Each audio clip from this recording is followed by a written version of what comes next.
요한 오버라사 바르마성 칸지 똥 아니 똥고 저는 책 발표. 디미올린 책 시대도 위자우다. 거너 everyone who has this hope in him purifies himself just as he is pure. 예수 그리스도의ပြန်လဲပေါ်ထွန်းခြင်းကိုမျှော်လင့်စောင့်စားကြတဲ့သူတွေကသူတို့ရဲ့အသက်တာကိုသူတို့စင်ကြယ်စေတယ်အာမင်ဒါနှုတ်ကပတ်တော်အဖြစ်ဘုရားသခင်ဒီအကြောင်းတိုင်းကိုကောင်းချီးပေးပါစေ I am coming ဆက်တဲ့ချိန်ဒီတစ်နှစ်အတာအတွင်းမှာဆက်တဲ့ချိန်ပေါ်ပြီဂျန်တဲ့ message ကအများကြီးပဲအချိန်400ကျော်ပေါ်တယ်400ကျော်set the chain I am coming to the game ဖြစ်တယ်အဲ့ဒီထဲမှာကျွန်တော်ထင်တယ်6ချိန်9ချိန်လောက်ကဒါကျွန်တော်မျက်စိရှိမှာပေါ်လာပထမအဆုံး I am coming ဆိုတာပေါ်လာတာနဲ့ကျွန်တော်ကချက်ချင်းကျွန်တော်သိလိုက်တယ်မျိုးလည်းမမီအောင်ပါဘူးเนาะဒီမှာတွေ့လာ I am coming soon ဆိုတဲ့စကားမပါတော့ဘူးကျွန်တော်တို့ဒီခရစ်တော်ရဲ့ကြွလာခြင်းနဲ့ပတ်သက်ရင် I am coming soon ဆိုတဲ့ဟာအများနဲ့ကြားတယ် I am coming soon he is coming soon Jesus is coming soon မကြာခင်လာတော့မယ်ဒါပေမဲ့ပထမဦးဆုံးကျွန်တော်တွေ့လိုက်တဲ့စကားလုံးကကျွန်တော်ကိုအော်ဆောင်တယ်တခါလဲချက်သိမ်းမွေးနေထပြီးကျွန်တော်ကိုအရာဆွဲဆောင်သွားတာက I am coming soon ဆိုတဲ့စကားလုံးမပါတော့မင်္ဂလာဆောင်လူလင်ကလာတယ်မယ်လို့ပြောထားတဲ့အချိန်လွန်သွားတဲ့အခါကျတော့နောက်ကျသွားတဲ့အခါမှာသူတို့သမီးတွေကအိမ်ငိုက်ကြတယ်ဒါပေမဲ့ရုပ်တရက်ညတကောင်ကြတော့အိုးမင်္ဂလာဆောင်လူလင်လာပြီလို့ပြောတာအခါတကမာနထကြ9ယောက်က ready ပဲ9ယောက်ကမ ready ဘူးဖြစ်သွားဒါကြောင့်ခင်ဗျားတို့အိမ်မယ်ဆိုလို့ရှိရင်ပြစ်စလက်ကမှအိပ်ပါနဲ့နော်စီအပြည့်နဲ့အိပ်ပါဆိုတော့အဲ့ဒီမှာဘုရားကကျွန်တော်ကိုပြောလာနောက်ကျသွားတယ်လို့ပြောတဲ့အတွက်ကြောင့်တတ်မှတ်ထားတဲ့အချိန်ရှိရမှာပေါ့တတ်မှတ်ထားတဲ့အချိန်မရှိနောက်ကျလို့ကျွန်တော်ဘယ်လိုပြောလို့ရမလဲကဲဥပမာကျွန်တော်ဒီမှာဟာကျွန်တော်ညနေ2နာရီစမယ်နော်တကယ်လို့ကျွန်တော်တနာရီ45မှာစတယ်ဆိုရင်ဘာလို့ခေါ်လဲစောတယ်2နာရီတိမှာစရင်ဘာလို့ခေါ်မလဲတီးကြတယ်2နာရီကြော်မှစရင်ဘာလို့ခေါ်မလဲနောက်ကျတယ်ဘာလို့ပြောနိုင်တာလဲအချိန်သတ်မှတ်ထားလို့ဆိုတော့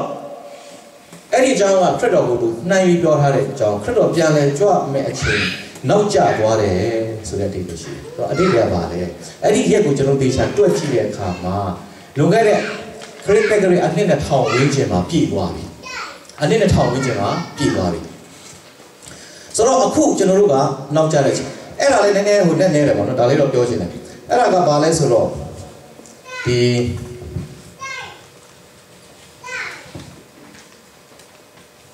ဘုရားသခင်ကကိုရောခရစ်တော်ကြွလာမဲ့ရက်ကိုသူပဲသိတယ်ခမေကိုရောခရစ်တော်ကိုယ်တိုင်မသိကောင်းကင်တမန်တွေမသိဘူးလို့ပြောတာဟုတ်ပြီးတော့မှခိုးခဲ့တော့လာမဲ့ကျွန်တော်တို့ကအမြဲတမ်းအစင်မပြတ်လဲစောင့်စီခြင်းသေးတယ်နောက်ပြီးတော့မှဘုရားသခင်ကလည်းသူ့အချိန်စမ်းနဲ့သူလုပ်တဲ့ဘုရားသခင်ဖြစ်တဲ့အတွက်ကြောင့်ကျမ်းတတ်ဆရာများကနေသူတို့လေ့လာတဲ့အခါမှာခရစ်တော်ဘုရားပထမအချိန်တလောက်မှပေါ်ခဲ့ပြီးတော့ဒုတိယအချိန်ကဘယ်လောက်အတော်အတွင်းမှာပြန်လာမယ်ဆိုတာမျိုးကိုလေကျွန်တော်တို့ကတွက်ချက်လို့ရတယ်ခံမှန်းလို့ရတယ်အတိအကျတော့မဟုတ်ဘူးဆိုတော့ကကျွန်တော်တို့ဘလို့လို့ဟာလားတကယ်လို့များကိုရောကြွလာမဲ့ရက်ကနောက်ထပ်2နှစ်3နှစ်ကြံသေးတယ်ဆိုလို့ရှိရင်ကျွန်တော်တို့ကတွက်လို့ရပြီးသိနေတယ်ဆိုလို့ရှိရင်ကျွန်တော်နေလိုက်ဘလို့လို့အစင်သိအသက်ရှင်မလဲမဖြစ်နိုင်ဘူးတဘာမှမကြောက်ကိုကသိနေတာ2နှစ်ကြံသေးတယ်တစ်နှစ်ကြံသေးတယ်ကိုကသိနေတာဟုတ်နော်ဒါပေမဲ့လာတဲ့တဲ့အချိန်ကလွန်သွားပြီလို့ပြောလိုက်တာနဲ့တပြိုင်နက်တည်းသူအချိန်မရွေးလာလို့ရသွားပြီဘယ်တော့လဲဆိုတာမဟုတ်တော့ဘူး anytime ဆိုတာဖြစ်သွားတဲ့အခါကြမှကျွန်တော်တို့ကအမြဲတမ်းပြင်ဆင်ပြီးအသက်ရှင်လို့ရသွားတယ်အသက်ရှင်ဖို့သဘောပေါက်သွားတယ်ဘယ်တော့လဲမဟုတ်တော့ဘူးအချိန်မရွေးဖြစ်သွားကဲကျွန်တော်ဟိုတော့ရုပ်ရှင်အောင်မှာကျွန်တော်ကြည့်ကြတဲ့ရုပ်ရှင်ဖြစ်ပေါ့ခုနောက်ပေါက်တွေကတော့တိတ်ပြီးတော့မှရုပ်ရှင်အောင်တိတ်ရောက်ဘူးတော့မှမထင်တော့ဘူးအိမ်မှာကိုယ့်ဟာနဲ့ကိုတယ်လီဗီရှင်းနဲ့ဟာလာအောက်ဆက်နဲ့ငါးပြီးကြည့်လိုက်ရင်ဆိုတော့အများကြီးဟာလာခွေငါးကြည့်လိုက်အများကြီးကြည့်လို့ရတယ်ဟိုရုပ်ရှင်တော့ဆိုလို့ရှိရင်သူအတိအကျအများနဲ့ပြတယ်ကျွန်တော်တို့ငယ်တော့ဆိုရင်7နာရီခွဲမှာနေ့လေဟာလာညနေ3နာရီခွဲမှာညနေ6နာရီခွဲမှာတပွဲ weekend တွေမှာဆိုည9နာရီခွဲပွဲရှိနေတယ်7နာရီခွဲဆိုရုပ်ရှင်ပြတော့ဆိုတော့အဲ့ဒီမှာကျွန်တော်စောစောရောက်လာတယ်လက်မှတ်တွေပါရပြီ okay ကလထိုင်ရသွားပြီတေချာသွားနိုင်ကြည့်လိုက်တယ်ခုမှ7နာရီပဲနိုင်ဝက်ကြာသေးတယ်ကြံသေးတယ်အထဲမှာဝင်အိုက်တယ်မဝင်သေးဘူး 15မိနစ်โอเคသေးတယ်ဟိုနားမှာဟိုဟာလေးဝယ်ဒီနားမှာဒီဟာလေးဝယ်စားโอเคသေးတယ်9မိနစ်ဒီချိန်တော့ဆိုတော့စပြီးဝင်မှဖြစ်တော့7နိုင်ခွဲပါဟုတ်တယ်မလားဆိုတော့အဲ့ဒီ7နိုင်ခွဲခုနေရာမှာသွားထိုင်ကြည့်လိုက်တော့3မိနစ်တော့โอเคမကြခင်ပြတော့2မိနစ်10မိနစ်ဟာရုပ်ရှင်က7နိုင်ခွဲလို့ပြောပြီးတော့မပြောက်ဘူးဗျာအချိန်ကလွန်သွားဒါပေမဲ့ကိုကအရန်ကြည့်ရှင်တဲ့ရုပ်ရှင်မလားခါပဲဖင်ကနေမထားရဘူးတီးပေါက်ရှင်တော့မှသွားပြီးတော့မှမပြေးရဘူးရုပ်ရှင်လွတ်သွားမှာဆိုလို့ဘာကြောင့်လဲဆိုတော့7နိုင်ခွဲလို့ပြောထားတာမတိုင်ခင်မှာတော့သူဘယ်တော့မှစမှာမဟုတ်ဆိုတော့အချိန်ဆွဲလို့ရတယ်စနစ်ခွဲမှာပြမယ်ဆိုတဲ့အတွက်ကြောင့်စောင့်နေတယ်ဒါပေမဲ့အကြောင်းကြောင့်အပေါ်မှာဆက်တွေဘာတွေဖြစ်နေလဲဘာပြဿနာတက်နေလဲမသိဘူးအချိန်လွန်သွားတဲ့အခါမှာကျွန်တော်တို့ကမထားရဘူးဘာကြောင့်လဲရုပ်ရှင်လွတ်သွားမှာဆိုလို့စောင့်15မိနစ်မပြသေးဘူးဆိုတော့အဲ့ဒါတယောက်ကတခါလဲစိတ်ညစ်ပေါ့ကွာတစ်ခေါက်နဲ့တော့အိုက်နဲ့အခုလည်းမပြသေးငါအပြင်ထွက်မလို့သွားပြောပြီးတော့မှအပြင်မှာဒီကောင်ကကြီးကျယ်ဟလာဆေးလေးတော့သွားထွက်တော့ဒီမှာဖြစ်နေတယ်ပြီးတော့မှပြန်လာတဲ့အခါမှာရုပ်ရှင်ကတော်တော်ပြပြီးသွားပြီသူလွတ်သွားပြီသူရုပ်ရှင်ရုံကိုသူအပြစ်တင်လို့မရတော့စနေခွဲစားမယ်ပြောတယ်အဲ့ဒီအချိန်မှာသူအစိမ့်လေးရှိရမယ်လွန်သွားရင်အချိန်ကိုရွေးပြတယ်ဒီမဲ့ကိုတော့ကြွလာတာလွန်သွားပြီဖြစ်တဲ့အတွက်ကြောင့်မလို့အချိန်ရေးတူလာမယ်မလာတော့ဘူးလို့သွားမထင်နဲ့ပထမတစ်ခေါက်လာပြီးကဘာမပြတ်နိုင်ဘူးလို့မထင်နဲ့တော့ဤခေတ်မှာပြတ်ပြီးပြီအခုတည်းဒီလည်းပဲကဘာဟိုနားဒီနားမှာပြတ်နေတယ်ငါတင်လှုပ်လိုက်ရင်ပြတ်သွားပြန်ပြီအဲ့တော့ရေကြီးလိုက်ရင်ပြတ်သွားပြန်သူကဘာလေးနဲ့သူခင်ဗျားတို့ကျွန်တော်ဒီကနေ့ထိအသက်ရှင်ပြီအဲ့ဒီမှာမပါတာကျေးဇူးတော်မိငယ်လေးအချင်းကိုယေရှုနာမနဲ့ခေါ်ဖိတ်ခြင်းနဲ့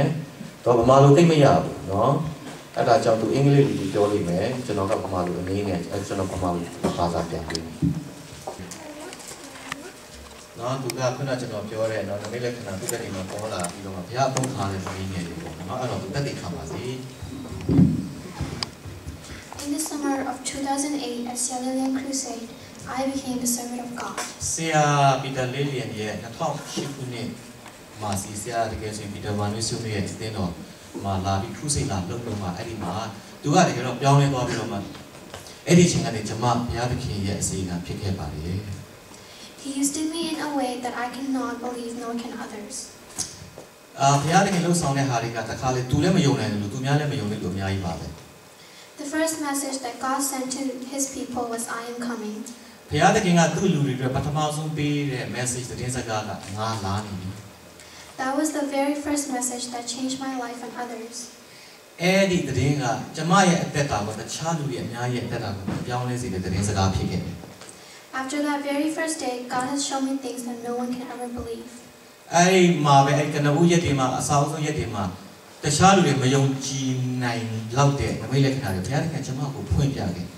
He has shown me the homes that he built for us in heaven. ကျွန်တော်တို့တွေရဲ့ဘုရားသခင်ကကောင်းကင်ဘုံမှာဆောက်ထားပြီးတဲ့အိမ်ကြီးကျွန်မကိုပြတယ် He has shown me the love that he has for us, his children. သူ့ရဲ့သားသမီးခင်ဗျားတို့ကျွန်တော်တို့အတွက်သူ့ရဲ့မေတ္တာတော်ကိုပေါ်ပြတယ် I cannot tell you how great our Father is. ကျွန်မရှင်းမပြနိုင်ဘူးကျွန်မတို့ရဲ့ဘုရားသခင်ကဘယ်လောက်ထိကြီးမြတ်တယ်ဘုရားလဲ There's not a word that can describe him. လုံလောက်အောင်ဘုရားသခင်ရဲ့ကြီးမြတ်ခြင်းကိုဖွင့်ပြနိုင်တဲ့စကားလုံးကျွန်မမတွေ့ဘူး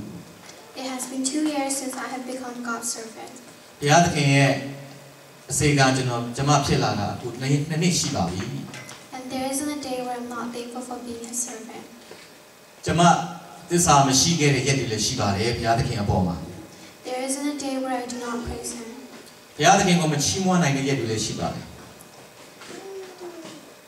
I am standing here without any shame to tell you that I am God's servant and to say he's coming soon. ဒီနေရာမှာကျွန်မလုံးဝမရှင်းမကြောက်ပဲနဲ့ရက်ပြီးကျွန်မပြောရဲပါတယ်ဘုရားသခင်မကြာခင်ကြွလာမယ်